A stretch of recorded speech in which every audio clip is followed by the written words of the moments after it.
വിഷുവായി, പെരുന്നാളായി, ക്ഷേമ പെൻഷന്റെ 2 ഗഡു കൂടി എത്തി.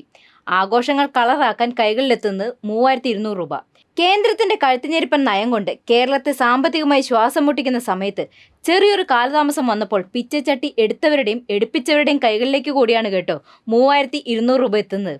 കടമെടുപ്പ് പരിധി വെട്ടി, അർഹതപ്പെട്ട വിഹിതം പോലും നൽകിയില്ല, കുടിശ്ശിക തീർത്തു നൽകുന്നില്ല തുടങ്ങി എങ്ങനെയൊക്കെ കേരളത്തെ ഇല്ലാതാക്കാൻ പറ്റുമോ അങ്ങനെയൊക്കെ ചെയ്ത കേന്ദ്രത്തോട് നിയമത്തിന്റെ വഴിയെ സഞ്ചരിച്ച് പൊരുതി നിന്നു ഇടതുപക്ഷം.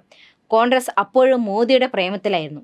ഇപ്പോൾ സമാശ്വാസം പോലെ കോടതി അനുവദിച്ച തുകയിൽ നിന്നാണ് ഉടനടി ക്ഷേമ പെൻഷൻ ഉറപ്പാക്കിയത്. പെൻഷൻ എന്നത് ഇടതുപക്ഷത്തിന്റെ ഉറപ്പാണ്. എത്രയൊക്കെ പ്രതിസന്ധികൾ ഉണ്ടായാലും അത് അർഹതപ്പെട്ടവരുടെ കൈകളിലേക്ക് എത്തുക തന്നെ ചെയ്യും.